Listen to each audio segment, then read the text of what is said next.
Hello, welcome to my YouTube channel. My name is Abby. If you're just joining me for the first time, thank you very much for stopping by, and I hope you join the family by pressing the subscribe button.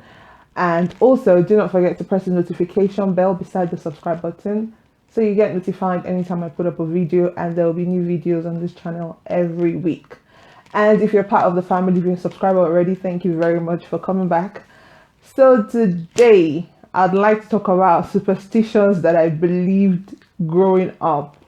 I am Nigerian, I am African, and there are a lot of superstitions. There are a lot of superstitions that, we grew up believing and we grew up adhering to. I was thinking about one of them a couple of days ago, and that's what prompted this video. I'm just going to run through some of the ones that I actually believed in, and I'll give some scenarios, about those superstitions. So the first one is, if a baby has hiccups, pull a thread and put the thread on the baby's forehead, and the baby's going to stop the hiccups. I don't know where they got this from. I actually believed it because when I was much younger, I had a lot of little cousins around me. So anytime, they're having hiccups, I would see my mom or my aunt or even my grandma, place a thread on the baby's forehead. And I'll be wondering why. Almost as though, it's sometimes even there permanently, really, in expectation of the hiccup, just so that it curves the hiccups, I guess. And actually tried it with my own children, and that thing doesn't work. I don't know why it became a norm, but it doesn't work. I've tried it several times. It didn't work. The second one is, if you spit on the floor and somebody mistakenly steps on it, you develop a sore throat. I was so cautious of this when I was growing up. If I was walking on the road and I had to, spit, I would be very quick to probably, spit in like a gutter or, rub it off, just so that, nobody mistakenly steps on it and I don't develop a sore throat. More often than not, sometimes when I develop a sore throat, I'm already thinking, where did I spit? Did somebody step on my spit? Well, I don't believe in it, because there was a time one of my cousins actually said, let's try it. So she spat in random places outside our house, and she made me go outside, and I was sure to cover the entire square footage of the front of the house, and she didn't develop a sore throat. So we were wondering, I believed in it so much, but I don't think it's true.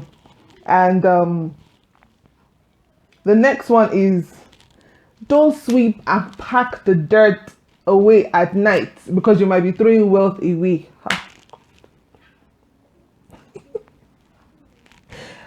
I didn't just believe in this. This was actually something that was practiced by some members of my family. You sweep in the evening or at night, and they tell you, don't pack it. Just put it in one corner. You pack it in the morning. Like, I'm not going to lie, I actually practiced this a few times, but that was when I was much younger than I am now. I don't think it's true. I don't believe in it anymore, but I did believe in it when I was growing up. And the next one is, don't beat a boy with broom. He makes them impotent. Well, my mom actually believed in this. Yeah, my mom believed in this. My grandma believed in this. Yeah, they did. When I was much younger, the traditional African broom made from palm leaves. That's what we used to use when I was much younger to sweep in the house. And sometimes when you're sweeping and then your brother comes from nowhere and tries to just mess up the floor and all of that, probably the first thing you will do will be to raise the broom and sort of scare them off away, and then don't beat him with a broom, he's a boy. I'm like, why not? They say, no, don't beat him with a broom, oh, it's not good, it's to make him important. I'm like,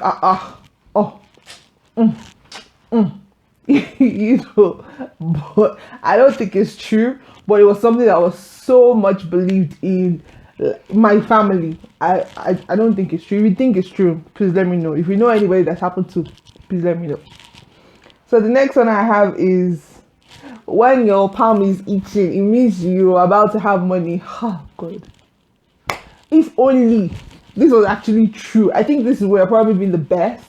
So many times you wake up in the morning or even any random time of the day and your hand is just itching you and you're believing money is coming. So you're waiting. Maybe the next person that will see you will probably give you money, or the next telephone call you're going to have is about money, or some random person will just tell you about money and offer you money or gift you money. Your hand is itching you and you're just excited. You're excited in your spirit because you think money is coming from somewhere.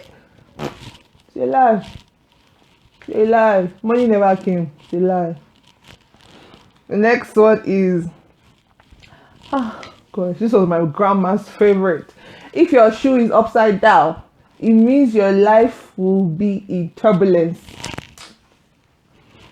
When we were young and we go visit my grandma, and if for any reason anybody's shoe is upside down, my grandma will call you out and tell you to turn the shoe around. As a matter of fact, it wasn't just about your own shoe. If my grandma sees any shoe beside you, she'll tell you, show me back any. Oh, they you pada. I'm like, what? So I actually summed up the courage to ask her one day what it meant and why she was always saying, turn over the shoe in case the shoe turns upside down. She'll tell me, it just means that, the person's life will be in turbulence.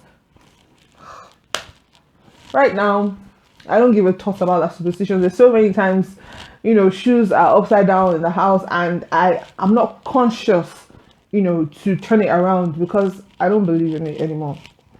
And the next one is if you walk over someone that is lying down or sitting down, the person's child will look like you. I was guilty of this when I was growing up. I actually believed in it, especially in the house when you had lots of cousins around or siblings around and anybody crosses over you, whilst your legs are stretched out, you call the person, come back, yeah, cross over me again.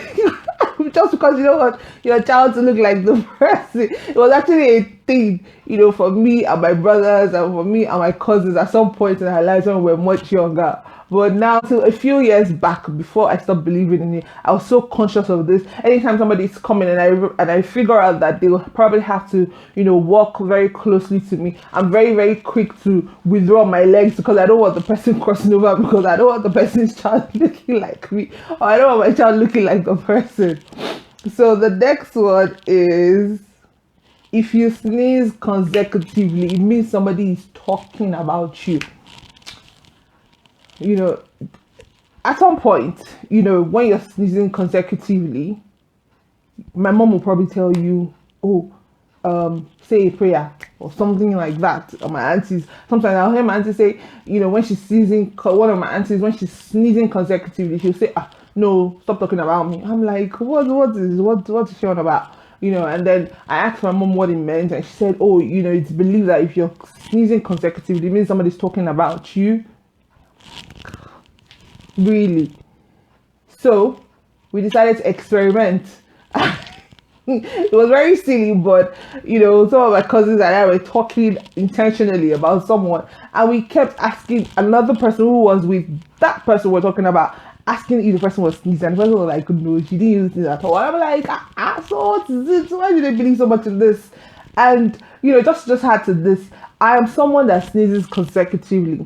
If I sneeze once, there's probably a second one or a third one, even sometimes maybe a fourth coming. I don't know why that is. It just is for me, So am I going to believe that every time I sneeze consecutively, someone is talking about me? I don't think so. But growing up, it was something that we believed so much in and we held on to.